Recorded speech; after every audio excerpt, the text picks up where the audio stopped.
Sometimes the person who saves you is the last one you'd ever expect. Emma Dawson learned that truth on a cold autumn night when her worst nightmare walked through the door of the town dance. Her ex-husband had found her, and she could see the rage in his eyes from across the room. Terrified and alone, she turned to the only man nearby, Cole Brennan, the quiet mountain man everyone avoided. She leaned close and whispered, "Help me. My ex is here."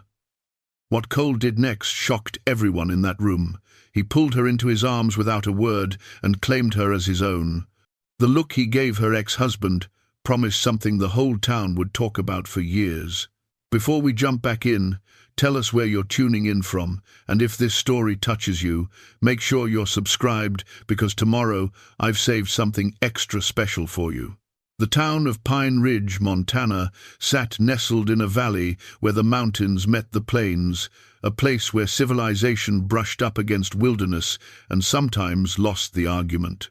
In the autumn of 1887, it was a settlement of perhaps 300 souls, most of them decent folk trying to make honest livings from stubborn land. The main street boasted a general store, a church with a proud white steeple, a modest hotel, a blacksmith's forge that rang from dawn until dusk, and a saloon that the respectable ladies pretended not to notice, but whose presence kept the peace in its own rough way. At the edge of town, past the last of the residential cabins, stood a one-room schoolhouse painted white with red trim. It wasn't much to look at, but it represented something important to the community, a commitment to the future, to the idea that their children would have better opportunities than they'd had. Inside that schoolhouse, 5 days a week, Emma Dawson taught reading, writing, arithmetic, and whatever else she could manage with students ranging from 5 years old to 14. Emma was 34 that autumn, though most folks in Pine Ridge would have guessed younger. She had the kind of quiet prettiness that didn't announce itself, soft brown hair she wore in a simple bun, hazel eyes that reflected whatever light found them, and a way of moving that suggested she'd learned long ago not to draw attention.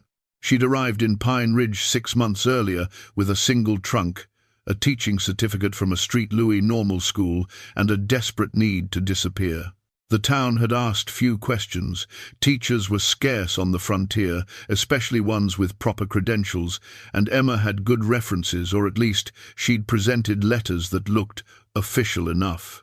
She'd taken a small room in the home of Pastor Samuel Whitfield and his wife, Mary, paying her rent with a portion of her modest salary.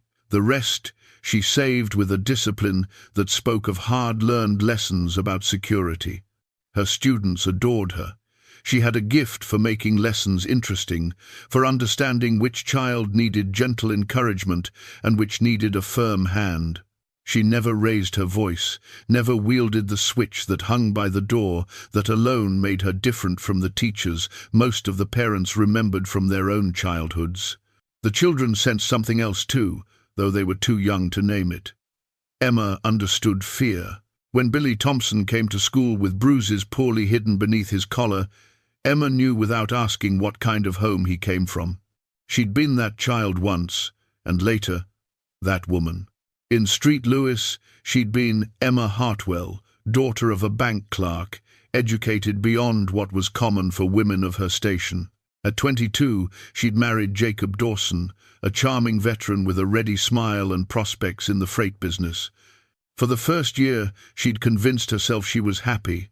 By the second year, she'd learned that Jacob's charm was a mask for something cold and controlling. By the third year, she'd understood that the mask could slip entirely when they were alone, and no one could hear her scream. She'd endured it for 8 years. 8 years of walking on eggshells, of monitoring his moods, of carefully managing every word and gesture to avoid triggering his rage. She'd become a ghost in her own life, invisible and silent.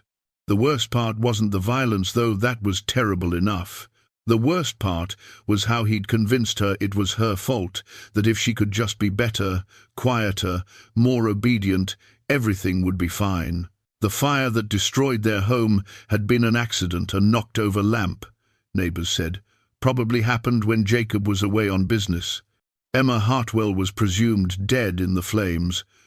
No body was found, but the heat had been intense enough to consume everything. Jacob had mourned publicly and appropriately. He'd even accepted condolences with what looked like genuine grief. What no one knew was that Emma had set that fire herself, carefully, deliberately, after months of planning. She'd packed her essentials weeks earlier, hidden them with a sympathetic neighbor who asked no questions. The night Jacob left for a 3-day trip to Chicago, she'd staged the scene, lit the lamp, and walked away from Emma Dawson forever. She'd become Emma Hartwell again, using her maiden name, and headed west with the determination of someone who had nothing left to lose. Pine Ridge had been far enough, remote enough, different enough from Street Louis that she'd felt finally like she could breathe. And then there was Cole Brennan. Cole lived in the mountains east of town, in a cabin he'd built with his own hands 3 years ago when he'd first arrived in the territory. He was 38, tall and broad-shouldered in the way of men who worked hard and ate simple. His hair was dark brown, shot through with early grey, usually a bit too long, and his face bore the weathered look of someone who spent most of his time outdoors. He had steady, grey eyes that didn't miss much and didn't reveal much either. The town knew very little about Cole, and that was exactly how he wanted it. He came down from his mountain once a month for supplies, flour, salt, ammunition, lamp oil, whatever else he couldn't hunt, grow, or make himself. He was polite in his transactions, paid in cash or with furs to trade, and didn't linger for conversation. The shopkeepers found him courteous, but remote. The men who'd tried to engage him in the saloon's camaraderie had learned quickly that Cole didn't drink much and didn't talk at all about where he'd come from or why he'd chosen to live like a hermit. What the town did know, or thought they knew, came from rumor and speculation. Someone claimed to have recognized him as a former army scout. Someone else swore they'd seen scars on his hands that looked like torture marks. A traveling peddler said he'd heard of a Cole Brennan who'd been decorated for valor in the Indian Wars, then disappeared after his entire unit was massacred in an ambush. The stories varied, but they all agreed on one thing: Cole Brennan had seen violence and wanted no more of it. The truth, as it often is, was more complicated. Cole had indeed served as an army scout, and he'd been good at it, good enough to be promoted to lead a small, specialized unit tasked with reconnaissance in hostile territory. For 3 years, he and his men had performed their duties with efficiency and minimal casualties. Cole had learned to read the land, to sense danger before it materialized, to keep his people alive in situations where most men would have panicked. And then, one autumn morning in 1884, he'd led 12 men into a canyon in the Montana Territory, following intelligence that a band of renegades was using it as a staging ground. The intelligence had been wrong, or worse, deliberately false. His unit had walked into a carefully prepared ambush. Cole survived because he'd been at the point position and had the presence of mind to take cover when the first shots rang out. He'd fought his way back toward his men, trying to rally them, trying to mount a defense. By the time the shooting stopped, 11 of his 12 men were dead. The 12th died in Cole's arms an hour later, after Cole had driven off the attackers and secured the position. That man, a boy really just 19 years old, had used his last breaths to tell Cole it wasn't his fault, that no one could have known. Cole had never believed him. He'd resigned his commission, collected his final pay, and disappeared into the wilderness. For 3 years now, he'd lived alone, speaking to people only when necessary, avoiding attachment, avoiding responsibility, avoiding the possibility that his judgment might fail again and cost someone their life. The annual harvest dance was not the kind of event Cole typically attended. He'd come to town for supplies that day and had planned to head back up the mountain before dark. But Pastor Whitfield had intercepted him outside the general store, had spoken to him with the gentle persistence of a man who made his living caring for souls, and had somehow convinced Cole that isolation wasn't the same as peace. So Cole had found himself that evening, standing awkwardly at the edge of the community hall, watching families laugh and dance and celebrate another year of survival on the frontier. He'd told himself he'd stay an hour, make the pastor happy, then slip away. He'd been there perhaps 45 minutes, nursing a cup of punch and counting the minutes until he could politely leave, when Emma Dawson materialized at his elbow with terror in her eyes and whispered 5 words that would change everything. "Help me. My ex is here." Cole had noticed the man the moment he walked through the door. Years of military training had left him with instincts he couldn't turn off, even when he wanted to, the ability to assess a room, identify threats, catalogue exits. This man radiated wrongness the way a rattlesnake radiates danger. He was perhaps 40, dressed in a suit that had seen better days, his face flushed from recent drinking, though he walked steady enough. But it was his eyes that told the story. They swept the room with the focused intensity of a predator hunting specific prey. Cole had been peripherally aware of Emma all evening. Hard not to be, she was one of the few unattached women present, and her quiet grace drew the eye, even as her demeanor discouraged approach. He'd noticed how she kept to the edges of the room, how she smiled at her students and their families, but never quite relaxed, never quite let her guard down. He'd recognized something in that careful watchfulness, that constant awareness of surroundings. He'd seen it in his own reflection often enough. Now he watched her face drain of color as she saw the man in the doorway, watched her body go rigid with a fear so profound it was almost tangible. And he knew, with the certainty of someone who'd seen every flavor of human violence, that this woman was looking at someone who'd hurt her badly and would do so again given the chance. Emma's mind had gone blank with terror. For 6 months she'd lived with the constant low-level fear of discovery, but she'd almost convinced herself it wouldn't happen. Jacob thought she was dead. She'd been so careful, left no trail, used her maiden name. How had he found her? How had he known? But those questions were luxuries she couldn't afford in this moment.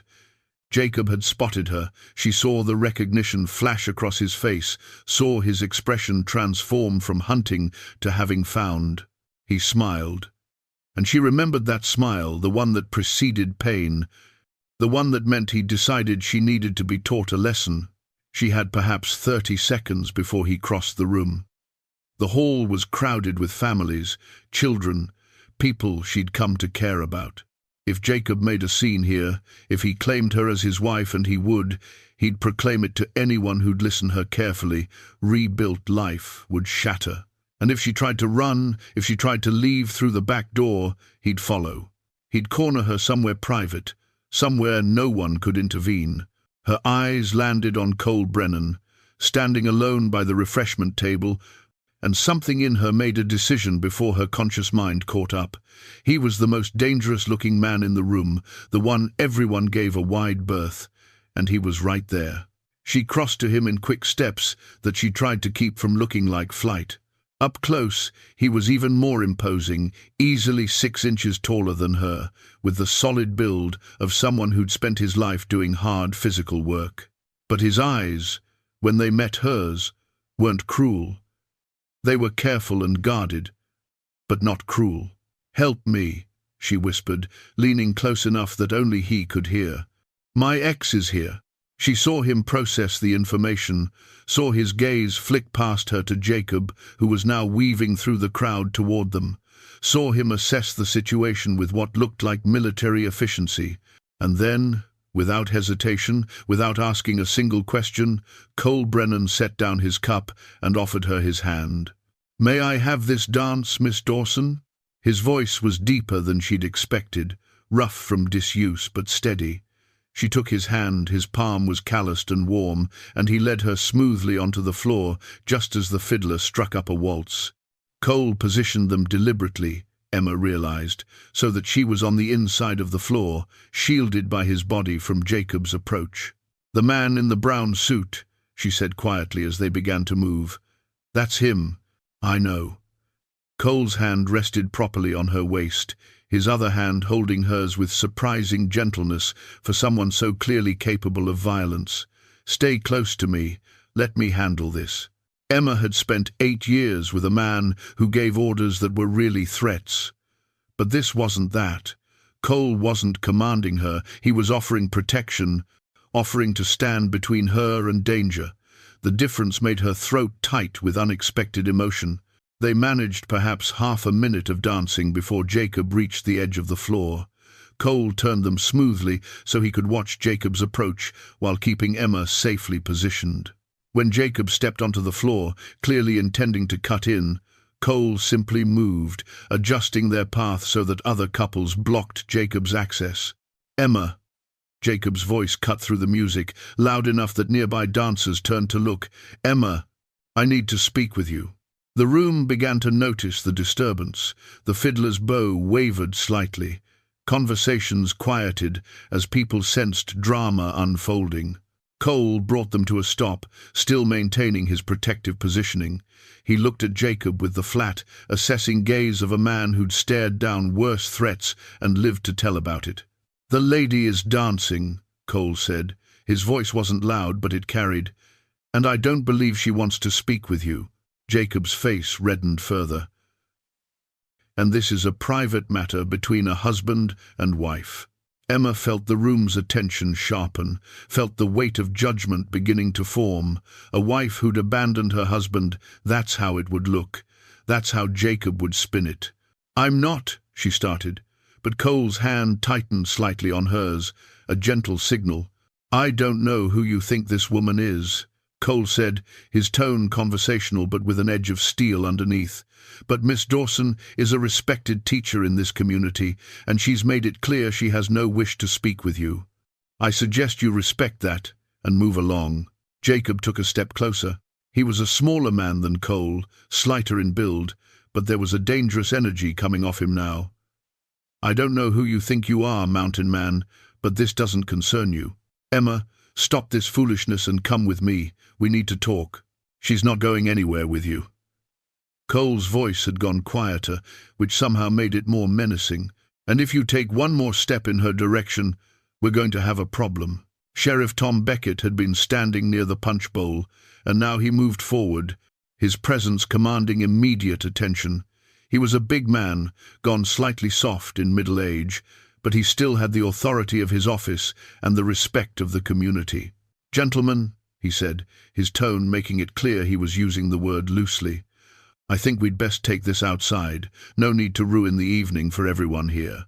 Jacob turned to him immediately, his expression shifting to something wounded and reasonable.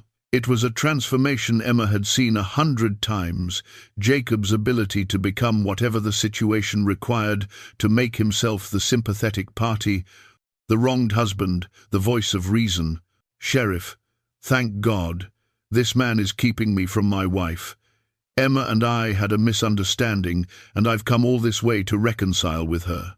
I don't know what she's told these people, but we're legally married, and I have every right." "Emma Dawson is not married?" Pastor Whitfield's voice came from the edge of the crowd. He'd moved closer, his wife Mary beside him, both wearing expressions of concern. "She came to us with proper documentation, Sheriff. She's a widow." Jacob laughed, a harsh sound devoid of humor. "Is that what she told you?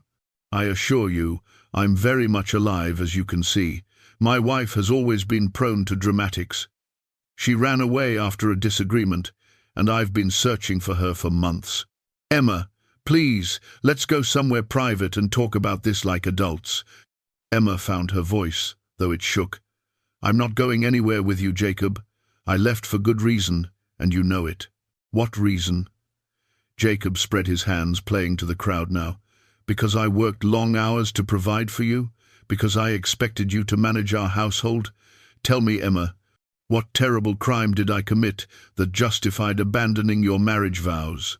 Cole felt Emma trembling, felt her beginning to fold under the public pressure, under Jacob's manipulation, under the weight of people's stares and judgment. He'd seen this before. Abusers were often charming, convincing, able to make their victims look unreasonable. He made a decision. "The lady told you no," Cole said, his voice cutting through Jacob's performance. "That's all that matters. Now the sheriff asked us to take this outside, so let's do that. You, me, and the sheriff can have a conversation about how this is going to go." Jacob's mask slipped for just a moment, and Emma saw the rage underneath, saw the calculation in his eyes as he assessed Cole, trying to determine if he could take him in a fight. She knew Jacob well enough to know what he was thinking. He'd never been one to back down from a confrontation, especially not in front of witnesses. His pride wouldn't allow it. "Fine," Jacob said. "Let's talk outside. But Emma is coming too. She's still my wife, Sheriff. Whatever story she's told you people. I have the marriage certificate to prove it." Emma's heart sank. If he had documentation, if he could prove they were legally married, the law would be on his side. A wife was her husband's property in most territories, with few rights of her own. The fact that she'd run away could even be used against her. Cole released her hand, but only so he could offer her his arm. "Miss Dawson will come if she chooses to," he said, "but she'll be standing next to me and you'll keep your distance." "Sheriff?" Beckett nodded, clearly not happy with the situation, but recognizing that it needed to be contained before violence erupted in front of the whole town. "Everyone else, please continue with your evening. Pastor, perhaps the fiddler could resume?" The crowd parted reluctantly as Cole escorted Emma toward the door, Sheriff Beckett following, and Jacob trailing behind with barely contained fury in every line of his body. Emma could feel everyone's eyes on her, could imagine the conversations that would happen once they left, could feel her carefully built new life beginning to crumble.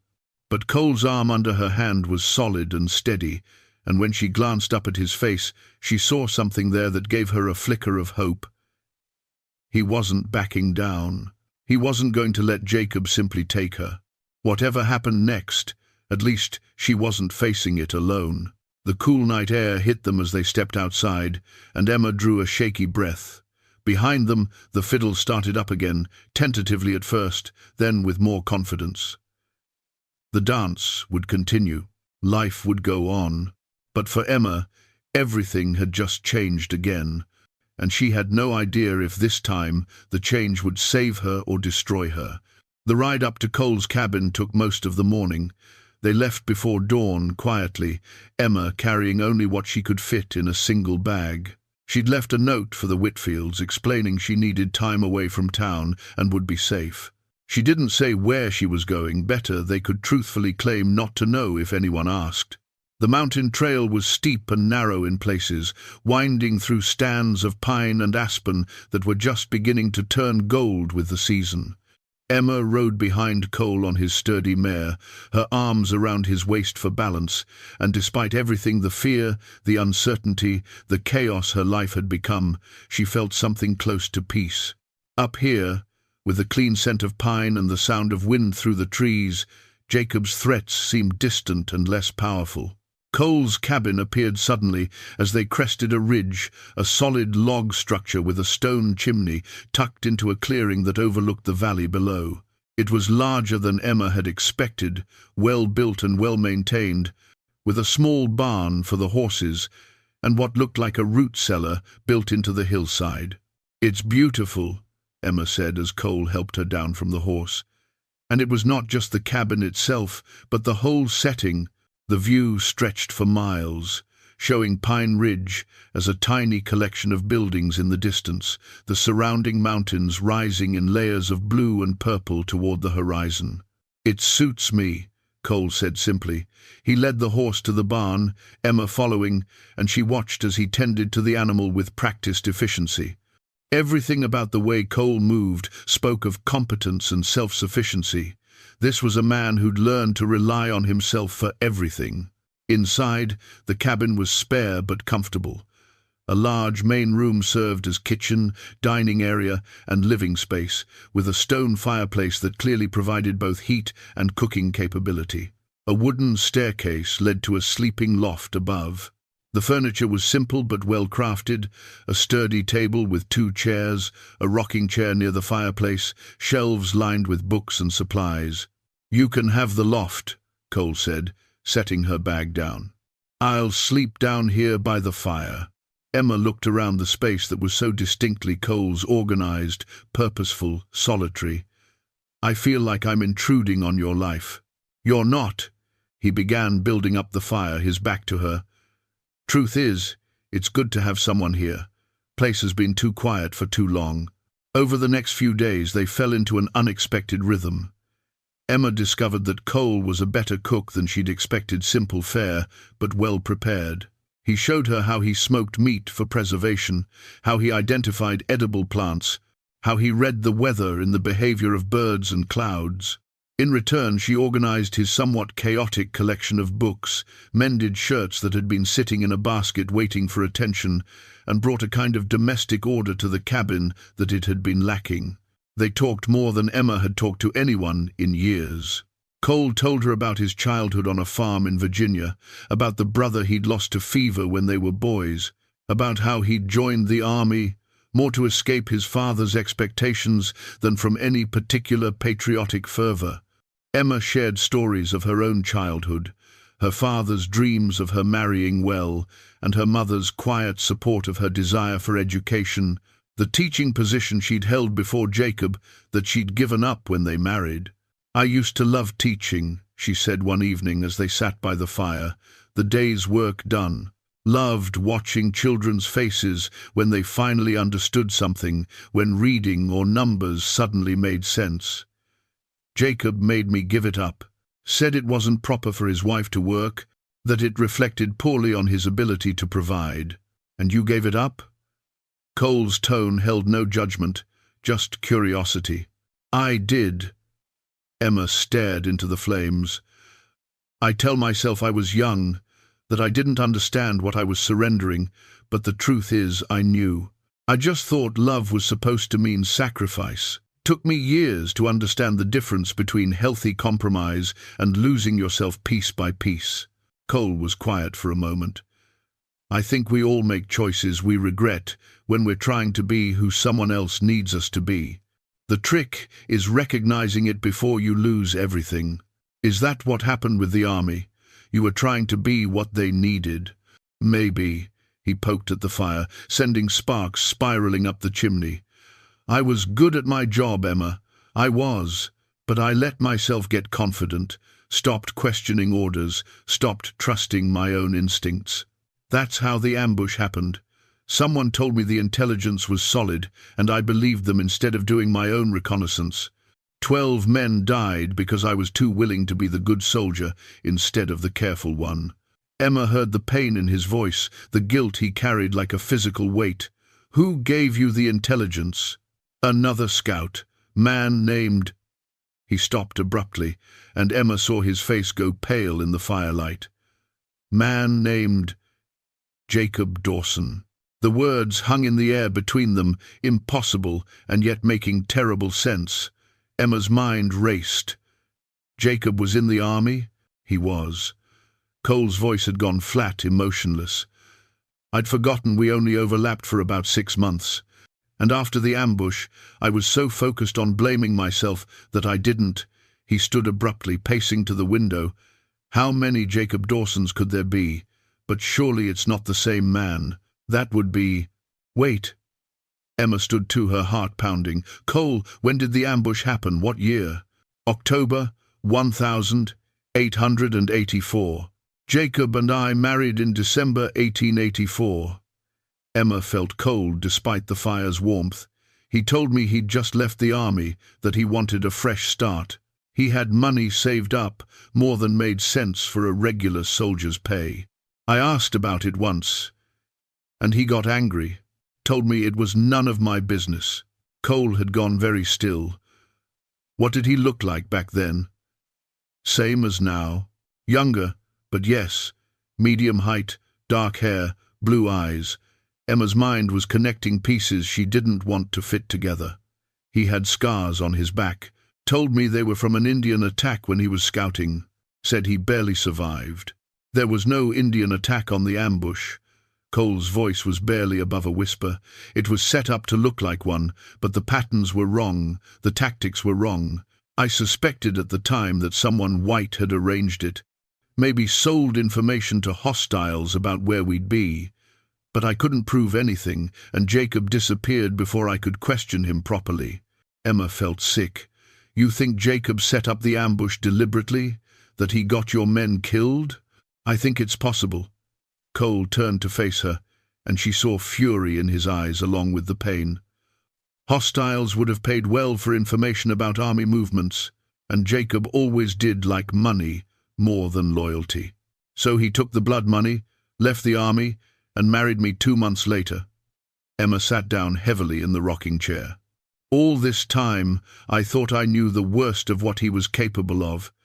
But if he did this, if he murdered those men for profit, then he's more dangerous than we thought. Cole's hands had curled into fists. And I've been letting him walk around Pine Ridge, making threats when I should have. Should have what? Emma stood, moved to him, placed her hand on his arm. Cole, you can't know for certain it's the same man. And even if it is, going after him for something that happened 3 years ago. He killed my men, Emma. Cole's voice broke. If it's him, if he's the one who sold us out, then he'll answer for it. Emma's voice was firm. But not through vigilante justice, not by you throwing away your freedom for revenge. We'll find a way to prove it, to make him answer legally. But Cole, I need you to promise me you won't do something rash.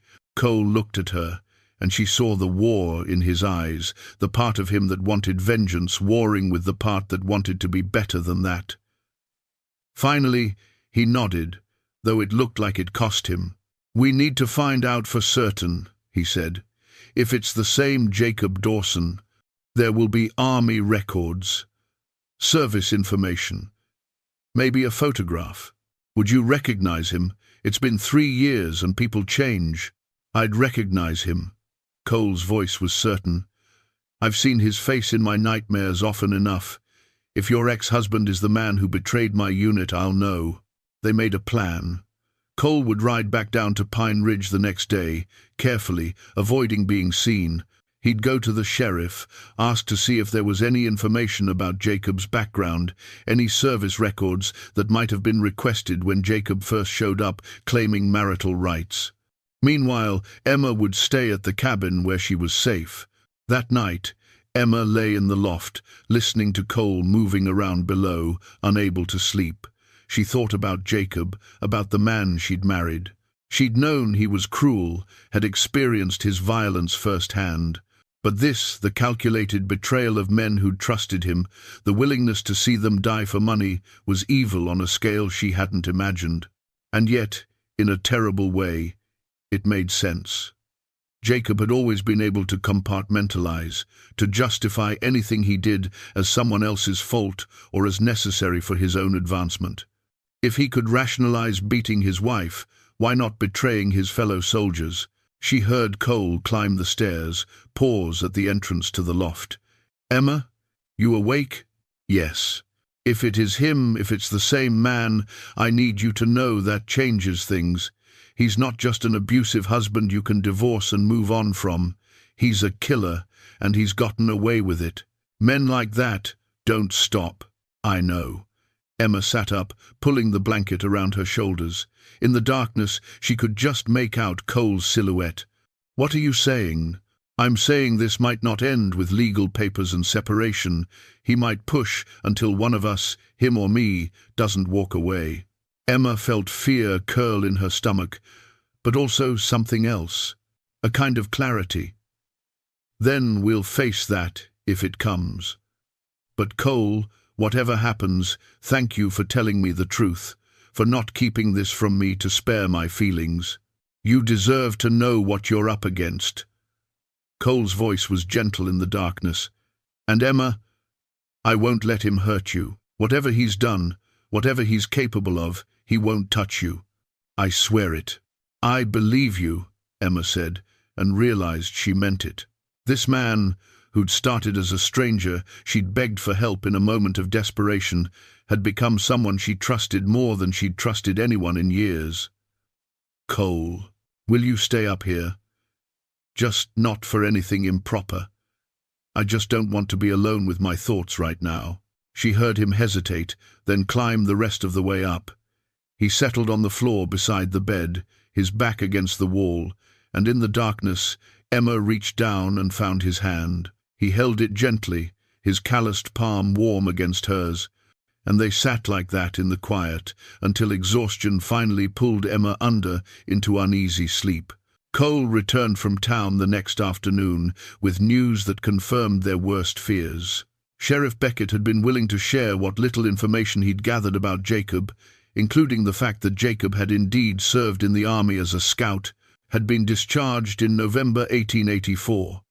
Under circumstances, the sheriff's brief telegram inquiry had described as complicated, and that there was an outstanding inquiry about his potential involvement in an incident that had resulted in casualties. More damning, Cole had gone to the hotel and bribed a clerk to let him see the guest register where Jacob had signed in. The handwriting matched signatures Cole had seen 3 years ago on requisition forms and reports. And when the clerk had mentioned, unprompted, that Mr. Dawson had spoken fondly of his time out west as a scout, had even mentioned serving in Montana Territory, the pieces fell into place with horrible certainty. Emma's ex-husband was the man who'd betrayed Cole's unit. "What are you going to do?" Emma asked as they sat at the cabin table. The evidence spread between them like an indictment. "I don't know." Cole's voice was raw with anger, barely held in check. "Part of me wants to ride down there right now and beat the truth out of him. Make him admit what he did, make him pay for every one of those lives. But that would make me a murderer too, and it wouldn't bring them back." Cole pushed away from the table, paced to the window. "I've spent 3 years blaming myself for their deaths, 3 years convinced it was my failure that got them killed. And now I find out it wasn't my fault, it was his. He set us up, probably sold our position, and planned movements to hostiles for money. And then he went on to live his life, to marry you, to—" He broke off, his shoulders rigid with tension. Emma went to him, placed a hand on his back. "We'll find a way to prove it," she said.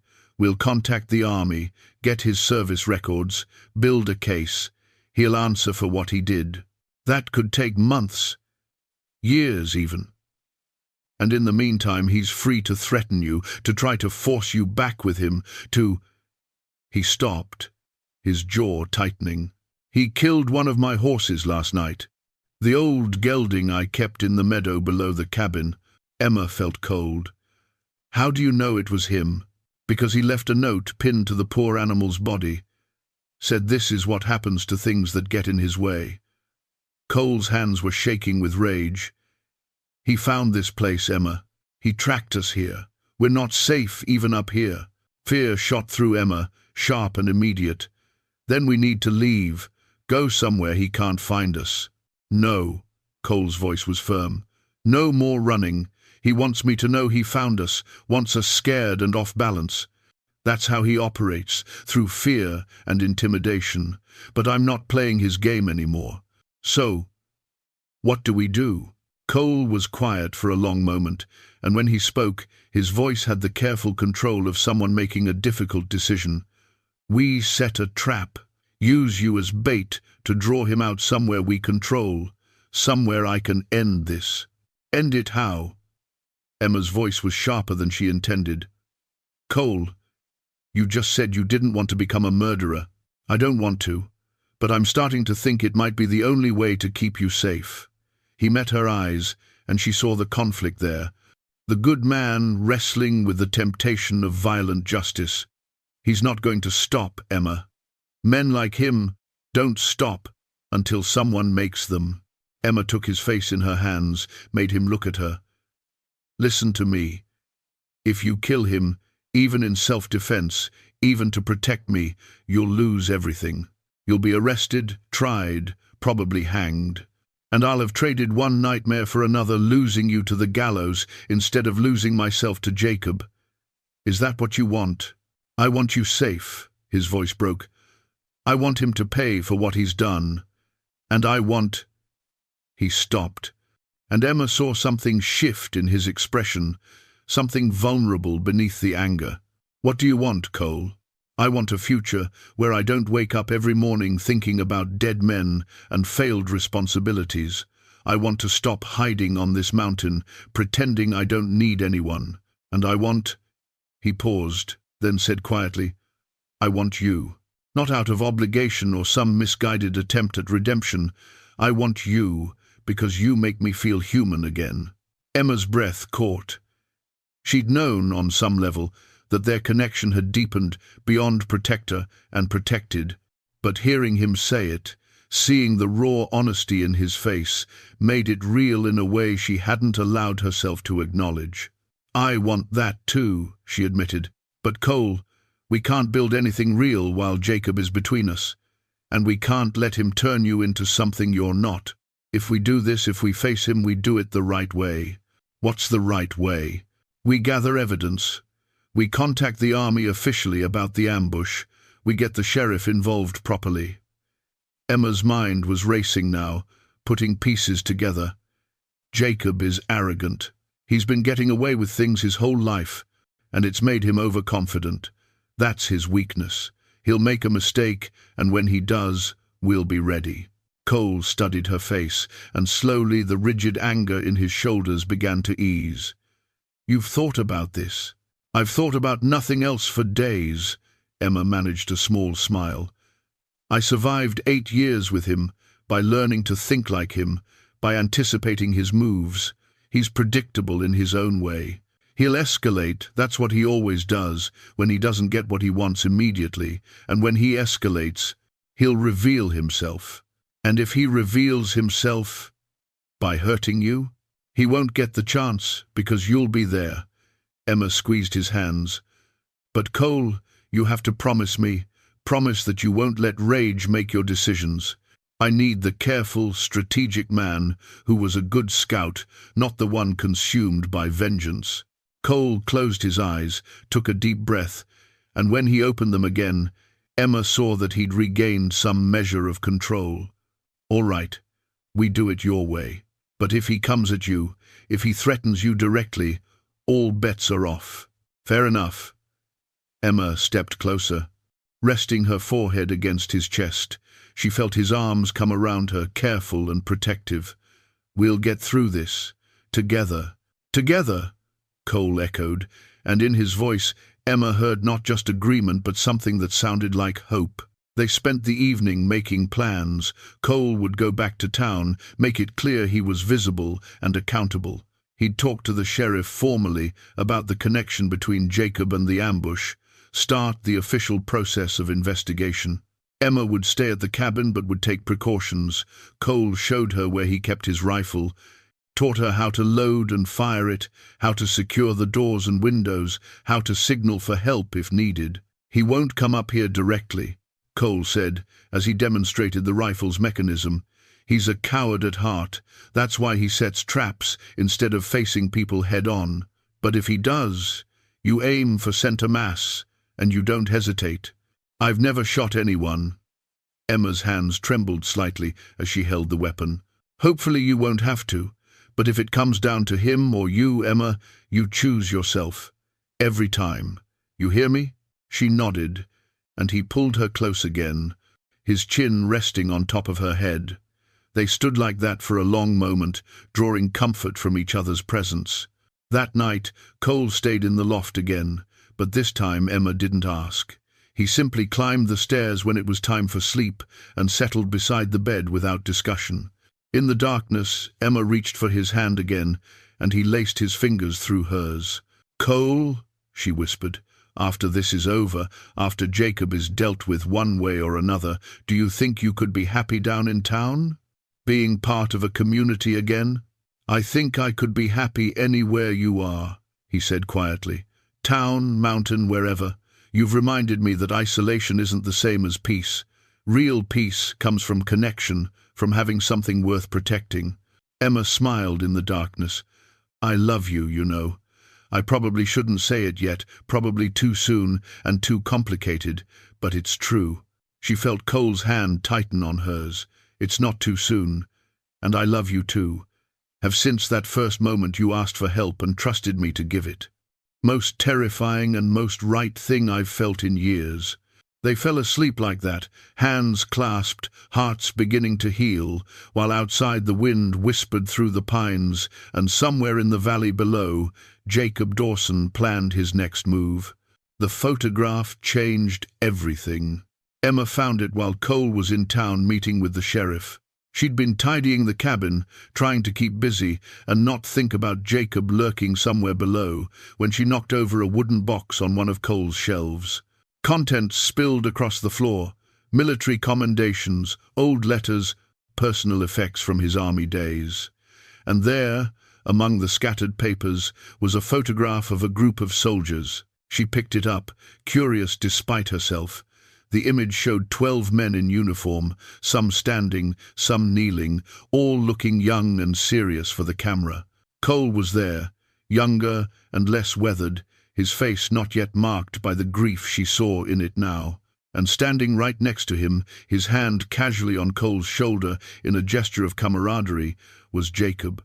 Emma's hands began to shake. She sat down hard on the floor, staring at the photograph, her mind struggling to process what she was seeing.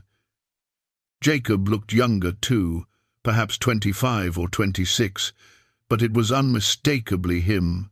Same eyes, same slight smirk, same way of standing that suggested confidence bordering on arrogance. But it was the date written on the back of the photograph that made her feel sick. April 1884. 6 months before the ambush, 6 months before Cole's men were killed. She was still sitting there, the photograph clutched in her hand, when Cole returned 2 hours later. He took one look at her face and knew something was wrong. "Emma? What happened?" She held up the photograph wordlessly. Cole crossed the room, took it from her, and went absolutely still. For a long moment he just stared at it, his face draining of color. "Where did you find this?" His voice was barely above a whisper. "It fell out of a box." "I'm sorry, I wasn't snooping, I just—" Emma's words tumbled over themselves. "Cole, that's him, that's Jacob, standing right next to you." "I know." Cole sat down heavily in the rocking chair, still staring at the photograph. "I'd forgotten this picture existed. We took it after—" He paused, his jaw working. "After we'd completed a particularly successful mission. Everyone was in good spirits. Jacob had just joined our unit about a month before. He seemed like a good man, competent scout, got along well with the others, followed orders. I trusted him. And then 6 months later, he led us into an ambush that killed everyone in this photograph except him and me." Cole's hands tightened on the photograph, crumpling the edges. "Look at their faces, Emma. These men trusted me to keep them safe. And I trusted him." Emma moved to him, knelt beside the chair. "It's not your fault. You couldn't have known, couldn't I?" Cole's voice was bitter. "I was the commanding officer. It was my job to know. And looking back now, there were signs, small things that didn't quite add up. Times when Jacob would disappear for hours on reconnaissance and come back with information that seemed almost too good, conversations that would stop when I came around. But I ignored it because I wanted to trust my men, because questioning them felt like betraying them." "What kind of signs?" Cole was quiet for a moment, his mind clearly working back through memories he'd tried to bury. "The week before the ambush, Jacob volunteered to do solo reconnaissance on the canyon where we eventually got hit. Came back and reported it was clear, perfect for an approach. I should have gone with him, should have verified his report personally, but I was dealing with other logistics. I trusted his word." "He set you up." Emma felt rage building in her chest, hot and fierce. "He scouted the location, probably met with the hostiles then, arranged the whole thing. And then he led you and your men straight into it, and walked away with whatever blood money they paid him." Cole's voice was hollow. "Do you know what the worst part is? During the ambush, when everything went to hell, I saw him. He was supposed to be at the rear, but he was already moving toward cover before the first shots were fired, like he knew exactly when and where the attack would come from. I thought at the time he just had good instincts. Now I know he was saving his own skin. Emma thought about the man she'd married, the man who'd hurt her so systematically. She'd known he was cruel and controlling, but this was a different order of evil. How did he survive? If the hostiles were paying him, why didn't they kill him too? That bothered me at the time, but I couldn't prove anything. The official inquiry called him a lucky survivor, same as me. Cole set the photograph down carefully on the table, as if it might shatter. But now, looking back, I remember he had powder burns on his clothes, but no injuries, no wounds, no close calls. Just convenient placement when the shooting started. We have to show this to the sheriff. Emma picked up the photograph. This is evidence. It proves Jacob was in your unit, proves he was there when the ambush happened. It proves he was there. It doesn't prove he set it up. Cole's voice was tired. We'd need more than a photograph to convict him of betraying his unit. We'd need testimony, documentation, proof of contact with the hostiles. And it's been 3 years. That kind of evidence is long gone. Emma felt frustration building. They knew the truth, could see it clearly, but proving it legally seemed impossible. That's how it's been so far. Cole stood, paced to the window. And he came after you next. How long were you married before the abuse started? About a year. At first it was just words, criticism, control over my social contacts, managing the household money. Then it escalated. Emma's voice was steady despite the memories. Do you think he married me as some kind of what? Cover? Way to look respectable? Maybe? Or maybe he just liked having power over someone. Cole turned to face her. Men who betray their brothers in arms for money aren't operating by normal moral codes. You were probably just another possession to him, another thing to control and use. The thought made Emma feel cold, but it also crystallized something in her mind. Cole, think about this. If he's that calculating, if he's gotten away with murder and betrayal, why is he so focused on getting me back? Why not just let me go? Find someone else to control. Cole's eyes narrowed. Because you escaped, you're the one thing he lost, the one person who got away from him. And his pride can't accept that, which means he'll keep escalating until... Emma stopped, a terrible thought forming. Until one of us is dead. That's how this ends for him, isn't it? He can't let me go, can't let you protect me. He has to win. Has to prove he's in control. Then we make sure he loses. Cole's voice had gone hard. But on our terms, not his. They spent the evening going through the rest of Cole's military papers, looking for anything else that might be useful. They found requisition forms with Jacob's signature, mission reports he'd filed, commendations he'd received. Cole remembered names of other soldiers who'd served with them before the ambush, men who might remember something useful about Jacob's behavior or contacts. There was another scout, Cole said suddenly, pulling out a letter. Man named Thomas Garrett. He transferred out of our unit about 2 months before the ambush. I remember he and Jacob didn't get along. There was tension I never quite understood. Tom wrote me after the ambush, said something in his letter that stuck with me. He found the letter, scanned it quickly, then read aloud. I'm sorry about your men, Cole. Wish I'd been there, maybe I could have made a difference. But I'll tell you true, I never trusted Dawson. Something off about him, where he was always asking questions about patrol routes and supply movements. Tried to tell you once, but you said I was being paranoid. Maybe I was. Emma and Cole looked at each other. We need to find Thomas Garrett, Emma said. If he had suspicions about Jacob before the ambush, if he can testify to Jacob's behavior, it still might not be enough for a military tribunal, but it's something. Cole's voice held the first note of hope she'd heard since finding the photograph, and it might be enough to convince the sheriff that Jacob is dangerous, that he has a history of violence and betrayal. Where is Thomas Garrett now? Last I heard, he was working as a scout for the railroad, somewhere in Wyoming territory.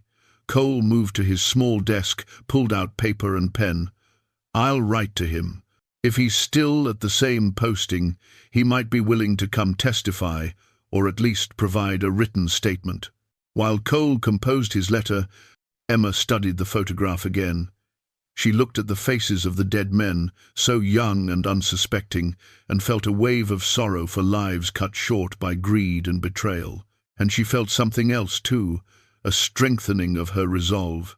Jacob had taken these men from Cole, had taken years of her own life, had left a trail of damage and pain wherever he went. He wasn't going to get away with it anymore.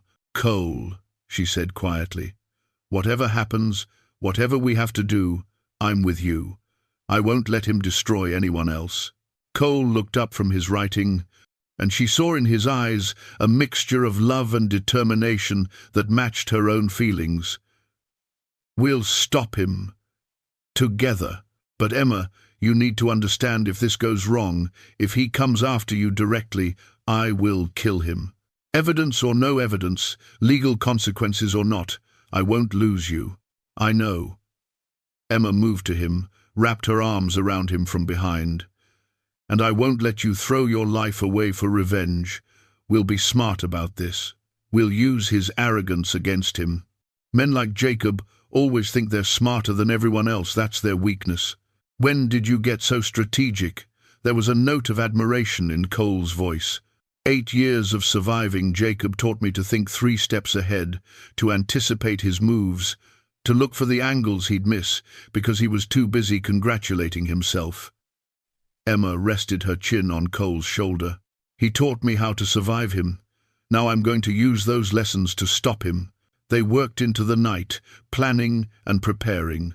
Cole would go to town in the morning, show the sheriff the photograph and Thomas Garrett's letter, and formally request that the army reopen the investigation into the ambush. Meanwhile, Emma would stay at the cabin, but she'd be armed and ready. They'd set up signals, smoke patterns during the day, lantern flashes at night, so Cole would know if Jacob approached. As they prepared for sleep that night, Emma found herself thinking about the strange path that had brought her here.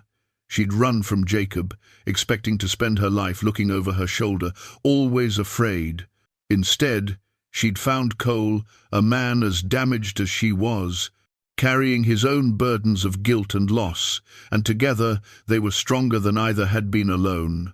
"Cole," she said into the darkness of the loft, "after this is over, after we've dealt with Jacob, will you marry me?" She felt him go still beside her. "You're already married. Not for long. When Jacob's arrested and tried, the divorce will be simple. And after that," Emma turned to face him, found his hand in the darkness. "I want to marry you. Not because I need protection, not because I'm running from something, but because I choose you. Because you're the first person in my life who's ever made me feel like an equal partner instead of a possession." Cole's voice was rough with emotion. "Yes, when this is over, when you're free, yes, I'll marry you and spend the rest of my life making sure you never regret choosing me."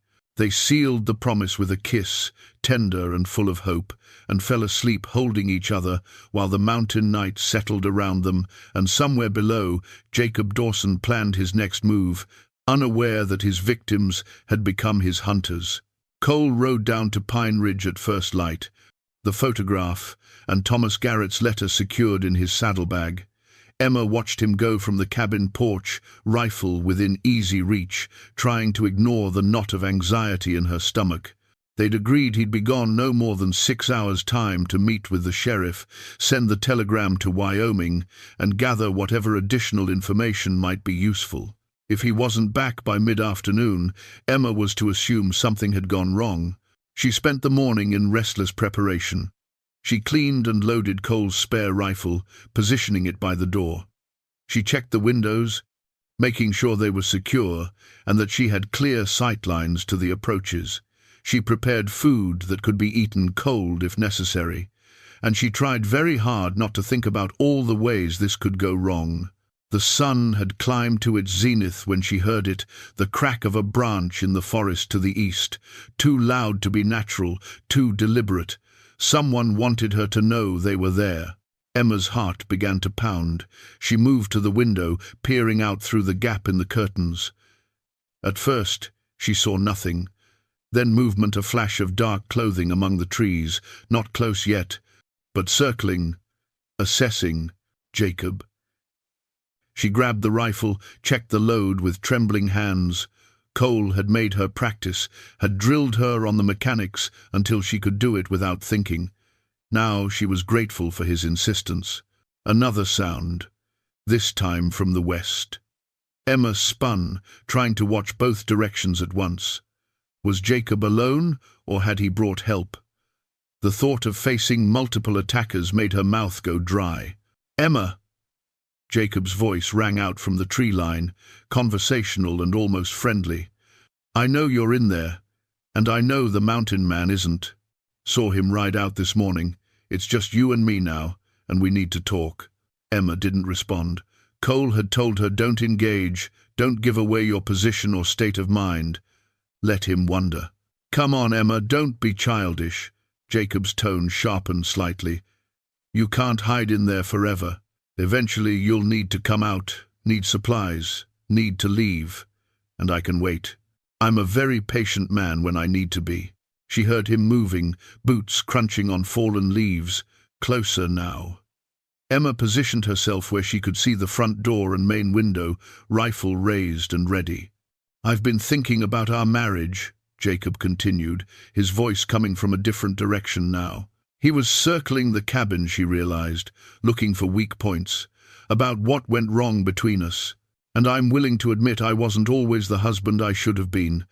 I let my work stress affect my home life. I was sometimes harsh when I should have been gentle. But Emma, burning down our house, faking your death? That was excessive, don't you think?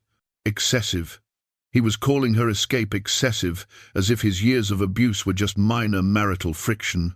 Emma felt rage building alongside her fear, and she used it to steady her hands. "I forgive you, though." Jacob sounded magnanimous now, the reasonable man making concessions. "I understand you were frightened and confused. Women can be emotional, prone to dramatic gestures. But I'm here now, and I'm prepared to take you back. We can start fresh, maybe move somewhere new. California, perhaps. Make a new life together." Emma noticed he'd stopped moving. Was he getting ready to approach the door? She adjusted her grip on the rifle, sighting down the barrel at the entrance. "Of course," Jacob's voice went cold. "That offer has an expiration. If you make me wait much longer, if you continue to embarrass me with this stubborn behavior, I'll have to take a firmer hand. You remember how firm my hand can be, don't you, Emma?" The threat was clear, and it brought back a flood of memories. Jacob's fists, his rage, the helpless fear of knowing he could hurt her and no one would stop him. But she wasn't that woman anymore. She'd survived, she'd escaped, she'd rebuilt her life. And she had Cole now, someone who saw her as a partner, not a possession. "Last chance, Emma. Come out now. We talk reasonably, and everyone walks away intact. Stay in there, and I'll have to come get you. And trust me, you won't like how that goes." Emma heard the front door latch rattle. He was testing it, seeing if it was locked. Cole had reinforced it just yesterday, added a solid bar across the inside. It would hold, but not forever if Jacob had tools. The sound of splintering wood made her jump. He'd moved to the window, was using something, maybe a rock or tool, to break the glass. Emma fired a warning shot, deliberately high, the rifle's report deafening in the enclosed space. "The next one won't be a warning." Her voice was steadier than she felt. Jacob laughed, the sound devoid of humor. "You're going to shoot me, Emma? You, who couldn't even raise your voice to me for 8 years. You don't have it in you." But he'd stopped attacking the window. The warning shot had at least made him cautious. "Maybe I do, maybe I don't," Emma called back. "But do you really want to find out? I've got enough ammunition in here to hold you off for hours, and Cole will be back soon. Do you really want to face him? The mountain man." Jacob's voice dripped with contempt. You think he's your savior? You think he cares about you? He's using you, Emma. Men like him don't protect women out of the goodness of their hearts. They do it because they want something in return. You're describing yourself, Jacob. Cole is nothing like you. Isn't he? Jacob moved again, and Emma tracked the sound. Did he tell you about his men? About how he led them into an ambush and got them all killed? Some protector. I know about the ambush. Emma's voice was hard. I also know you're the one who set it up. You sold out your own unit for money. The silence that followed was absolute. Emma could almost feel Jacob recalculating, realizing that his secret was out. When he spoke again, his voice had changed completely. No more charm, no more reasonable husband. Just cold, focused rage. That interfering fool showed you the photograph, didn't he? Couldn't leave well enough alone. Well, Emma, that changes things. You see, as long as you didn't know, I could let you live, take you back, keep you quiet, move on. But now you know too much. Which means you're a liability I can't afford. Emma's blood ran cold. This was Jacob without the mask, the calculating killer underneath the charming exterior. You won't get away with it, she said, trying to keep him talking, trying to buy time. Cole's told the sheriff everything. If something happens to me, if something happens to you, the obvious suspect is your overly protective mountain man. He's been hovering around you for weeks. Everyone in town has seen it. You disappear, they'll blame him. Meanwhile, I'm the grieving husband who came to reconcile, but arrived too late. She could hear the smile in his voice. I've always been good at playing the victim, Emma. You know that better than anyone. Emma realized with sickening clarity that he'd thought this through. He had a plan, had probably had one from the moment he decided to find her. She was never supposed to walk away from this. But neither was Cole. You're going to try to kill him too, she said. When he comes back, you'll ambush him, just like you did his men. Now you're thinking strategically. Took you long enough. Jacob's tone was almost approving. I learned my lesson after that business in Montana. Never leave witnesses who can connect you to the crime. Cole dies, you die, and I ride away the tragic figure who lost everything. Maybe I'll even stick around Pine Ridge long enough to attend the funerals. Would that be too much, do you think? Emma forced down panic, made herself think. Jacob was overconfident now, convinced he had control of the situation. That was his weakness, it always had been. He got cocky when he thought he'd won. You're forgetting one thing, Emma said. The letter Cole sent this morning, to Thomas Garrett, the scout who transferred out of your unit before the ambush, the one who never trusted you. Even if you kill us both, that letter will arrive. Garrett will come forward. Your role in the ambush will be exposed. She was bluffing. Cole had planned to send the letter, but she didn't know if he'd had time before Jacob showed up. But the silence from outside suggested the bluff had landed. You're lying.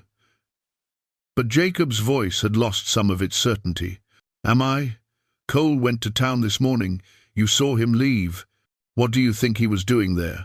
He met with the sheriff, showed him the photograph, and sent that telegram. By tonight, Garrett will know everything. Within a week, he'll be here with testimony that will put a noose around your neck. Then I'd better work quickly. Jacob's voice had gone flat, emotionless, the voice of a man making a decision to kill. Goodbye, Emma. I'd say it was nice knowing you, but we both know that would be a lie. Emma heard him moving away, back toward the tree line. For a moment, she thought maybe the bluff had worked. Maybe he was retreating. Then she smelled its smoke. He was going to burn her out, the same way she'd burned their house in Street Louis. The symmetry would appeal to his twisted sense of justice. Emma ran to the window, saw smoke beginning to rise from the back of the cabin. He'd set fire to the woodpile stored against the rear wall. The logs were dry from summer, would burn hot and fast. Within minutes, the cabin would be engulfed. She had two choices: stay inside and burn, or go outside and face Jacob directly. Neither was good, but at least outside she had a chance to run, to fight. Emma grabbed the rifle, took a deep breath to steady her nerves, and moved to the door. She removed the bar, grasped the handle, and prepared to face whatever came next. But before she could open it, she heard something that made hope surge in her chest, the thunder of approaching hoofbeats and Cole's voice shouting her name. He'd come back early. He'd seen the smoke or sensed something was wrong. He was here. Emma threw open the door and ran out into the clearing, smoke beginning to pour from the cabin behind her. She saw Cole racing toward her on his horse, saw him taking in the scene with quick tactical assessment, and she saw Jacob emerging from the tree line, rifle in hand, sighting down the barrel at Cole's approaching form. "Cole, down!" Emma screamed, raising her own rifle. Everything happened in a suspended moment. Cole throwing himself sideways off his horse, Emma's rifle crack splitting the air, Jacob's shot going wide as he dove for cover. The horse bolted, terrified. Cole rolled to his feet behind a large boulder, and Emma ran toward him, zigzagging, making herself a difficult target. More shots rang out, Jacob firing rapidly now. Desperate or panicked, or both. Emma felt something tug at her sleeve, heard the whine of a bullet passing too close. And then she was behind the boulder with Cole, both of them breathing hard, the cabin burning behind them, and Jacob somewhere out there in the trees. "You hit?"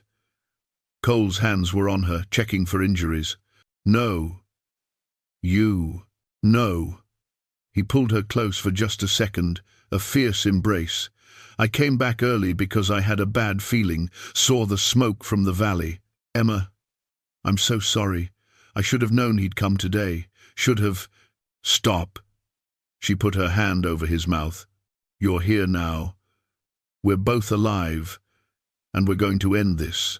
Cole looked at her, and she saw in his eyes the warrior he'd been before grief and guilt had driven him into isolation. "Yes," he said. "We are.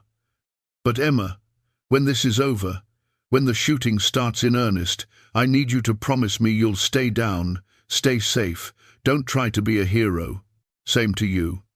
Emma checked her rifle, found she had 3 rounds left. "We do this together, or not at all?" Cole smiled grimly. "Together, then." He raised his voice, calling out to Jacob, "Dawson, it's over. Sheriff knows everything. You can't kill us both and get away with it. Give up now, face trial, and at least you'll live." Jacob's answering laugh was sharp and slightly unhinged. "Trial? For what? Killing you? I'll claim self-defense. You attacked me, and I protected myself. No one will question it. They'll question it when Thomas Garrett testifies about your behavior before the ambush. When the army reopens the investigation and finds the evidence you thought was buried." Cole's voice was steady, authoritative. "You're done, Dawson. The only question now is whether you die here or in a prison cell." "Then I guess I'll take my chances here." Jacob opened fire, and Cole and Emma ducked behind the boulder as bullets struck stone, sending chips flying. The climax had begun, and one way or another, it would end today. Sheriff Beckett arrived with 2 deputies an hour later, having seen the smoke from town and come to investigate. By then, Cole's cabin was a smouldering ruin, Jacob was securely bound and guarded, and Emma was tending to the cut on Cole's arm with supplies from his saddlebag. "Well," Beckett said, surveying the scene with the weary expression of a man who'd hoped his quiet town would stay quiet, "suppose you'd better tell me what happened here." They did, taking turns, filling in the gaps in each other's stories. Emma explained about the fire, about Jacob's threats, and his admission of planning to kill them both.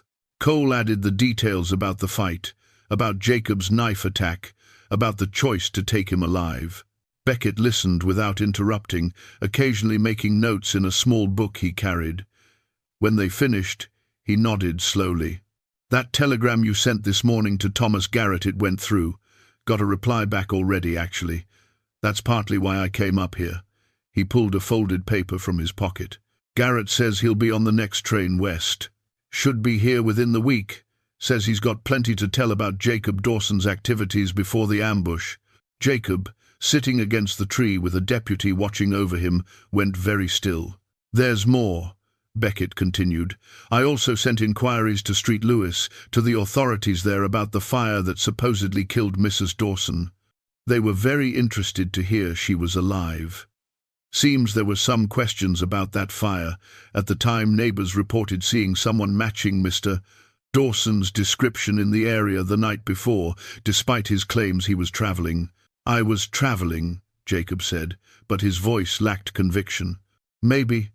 Or maybe you set that fire yourself, thinking your wife was inside, and were surprised when you found out later she'd escaped."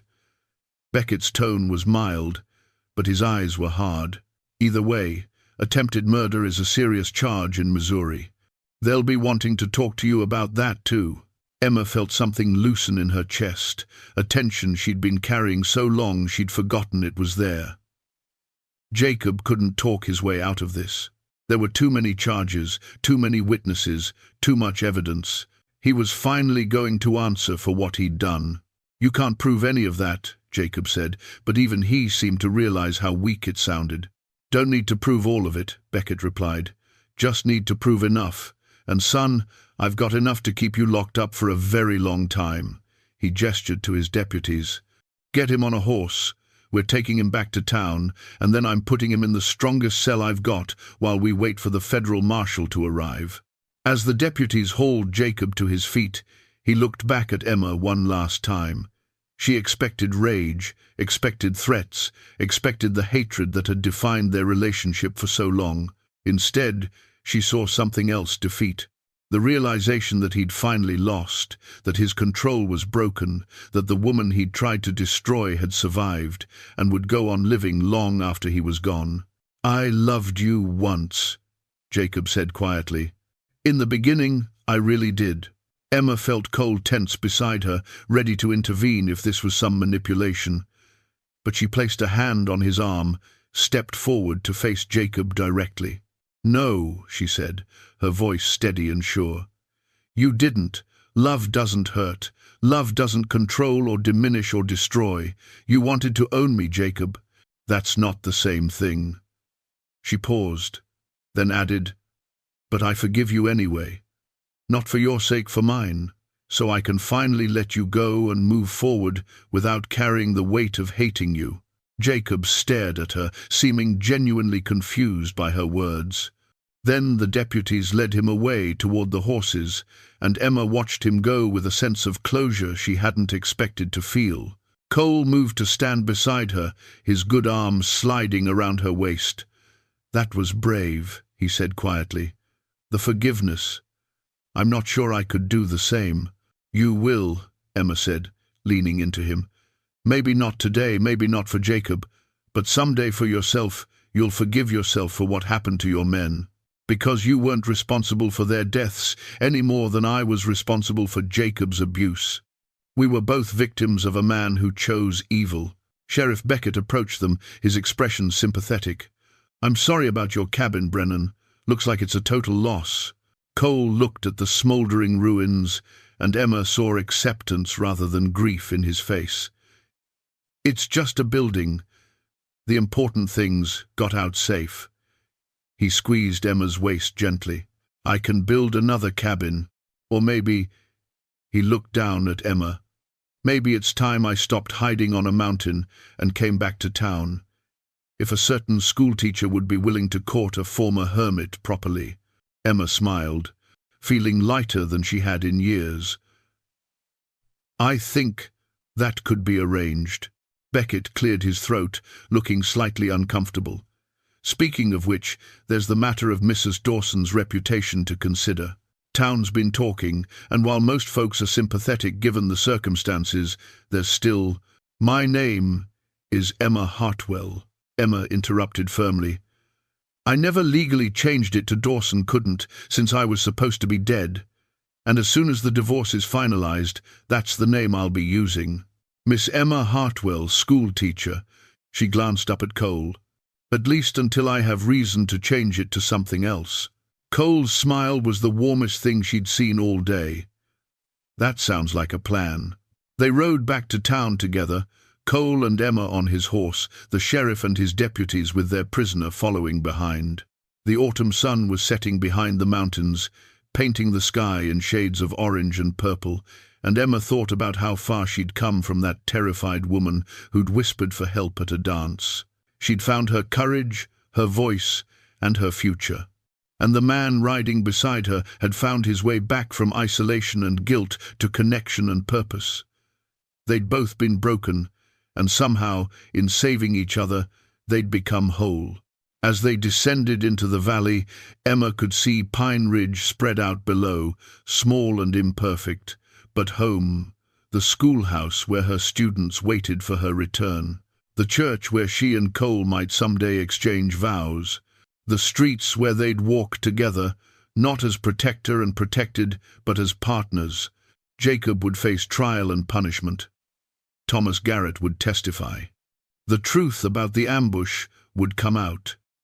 And Emma and Cole would be there to see justice done, not out of vengeance, but out of a shared commitment to making sure no one else suffered at Jacob's hands. The nightmare was over. The healing could begin. And tomorrow, Emma thought, tomorrow she'd ring the school bell and teach her students their lessons, and Cole would be there, not guarding her from danger, but simply being present in her life. They'd start building something new, something good, something that honored the people they'd been and celebrated the people they were becoming. Together. That was the word that mattered most. Together, they'd face the worst and survived. Together, they'd build the future they both deserved. 3 months had passed since the fire, since the confrontation, since Jacob Dawson had been led away in chains. Winter had settled over Pine Ridge with a gentleness that matched Emma's newfound peace. Snow covered the mountains in white silence, and smoke rose from chimneys throughout the town as families gathered against the cold. Emma stood at the window of the small house she now rented on Maple Street, watching the children arrive for school. The town council had been generous after hearing the full story. They'd given her a month's leave with pay to recover, had helped her find proper lodging, and had made it clear that her position was secure. More than that, they'd made her feel welcome in a way she'd never quite felt before. Adversity, it seemed, had transformed her from the mysterious new teacher into someone the community claimed as their own. Cole was building a new cabin on a piece of land just outside town, close enough to be part of the community, far enough to maintain some of the privacy he still craved. Emma visited the site most afternoons after school, bringing him food and company, watching as the structure took shape. It would be bigger than his mountain cabin, with room for a family eventually. The thought still made her nervous and excited in equal measure. The trial had been swift once Thomas Garrett arrived. The former scout had brought not only his testimony about Jacob's suspicious behavior, but also letters he'd written at the time documenting his concerns. Combined with the photograph, Cole's account of the ambush, and the Army's own investigation that revealed financial irregularities in Jacob's accounts dating to that period, the case against him was overwhelming. Jacob Dawson had been convicted of treason, conspiracy to commit murder, and a list of other charges that Emma had stopped keeping track of. The military tribunal had sentenced him to death by hanging. Emma had attended the sentencing, not out of vengeance, but out of a need to see it finished, to witness the formal end of the chapter he'd represented in her life. Jacob had looked at her across the courtroom, and for just a moment, she'd seen not the monster who'd tormented her, but the broken, damaged man underneath. It didn't excuse what he'd done, but it helped her understand that his cruelty had come from his own emptiness, not from any failure on her part. "I hope you find peace," she'd said to him as they led him away. She wasn't sure if she'd meant peace in this life or the next, but it had felt important to say. The divorce had been finalized 2 weeks ago. The judge, given the circumstances, had expedited the process. Emma was legally free, no longer bound to a man who'd tried to destroy her. She'd burned the marriage certificate in her fireplace and watched the ashes rise up the chimney, a symbolic ending to match the practical one. Now, on this cold December morning, Emma had other things on her mind. In her pocket was a letter from Cole, not a proposal exactly, but a question. Would she consider, when the spring came and his cabin was finished, making it their home together? Would she marry him and build a life that was theirs, not haunted by past trauma but informed by it, stronger because of what they'd survived? She'd told him yes 2 days ago, and they'd agreed to keep it quiet until the time was right. But Emma found herself wanting to share the news, wanting to tell her students and the townspeople who'd supported her that she'd found something good after all the darkness. The school bell rang not because she'd rung it, but because Lily Thompson, early as usual, had taken it upon herself to summon the other children. Emma smiled at the girl's initiative and moved to the door to greet her students. "Good morning, Miss Hartwell," they chorused, tumbling into the warm schoolhouse with rosy cheeks and excited chatter about the snow. "Good morning," Emma replied, her heart full. "Take your seats, please. We have a lot to cover today." As the children settled and Emma began the day's lessons, she was aware of Cole outside, visible through the window as he arrived to help repair the schoolhouse's fence, a project the town had hired him for, one of several jobs that had helped him establish himself as a valued member of the community. He caught her eye through the glass and smiled, a private expression meant only for her. At lunch, when the children spilled outside to play in the snow, Cole came to the schoolhouse door with hot coffee and sandwiches. They sat together at Emma's desk, eating and talking about ordinary things, his progress on the cabin, her plans for the students' Christmas program, the letter they'd received from Thomas Garrett, saying he'd be visiting in the spring. "I was thinking," Cole said, setting down his coffee cup, "when we marry, would you want to keep teaching? I know some husbands wouldn't approve, but I'm not some husbands." Emma felt warmth spread through her chest. "I would, very much. Teaching isn't just what I do, it's part of who I am." "Good." Cole took her hand across the desk. "Because watching you with these children, seeing how you help them and protect them and give them confidence, Emma. You're saving lives in your own way, just as surely as if you were pulling them from a fire. I wouldn't want to be the person who took that away from you." "You're a good man, Cole Brennan," Emma said softly. "The kind of man I didn't know existed when I was young and foolish enough to marry for charm instead of character." "You weren't foolish. You were hopeful." "There's a difference." Cole squeezed her hand. "And I'm grateful every day that you gave me a chance to prove not all men are like Jacob Dawson." They sat in comfortable silence for a moment, listening to the children's laughter outside, the ordinary sounds of a life finally at peace. "Sometimes," Emma said, "I think about that night at the dance, about how terrified I was when Jacob walked in, how desperate I felt. And then I think about turning to you, this stranger everyone feared, and asking for help. It was the bravest thing I'd ever done, and the best decision I ever made." "I think about it too," Cole admitted, "about how close I came to not going to that dance at all, to staying on my mountain and never knowing you existed. Sometimes the smallest choices change everything." Pastor Whitfield had agreed to marry them in the spring in the same church where Emma had spent her first nervous Sunday in Pine Ridge. They'd have a small ceremony, just close friends and Emma's students, nothing elaborate. Emma didn't need elaborate.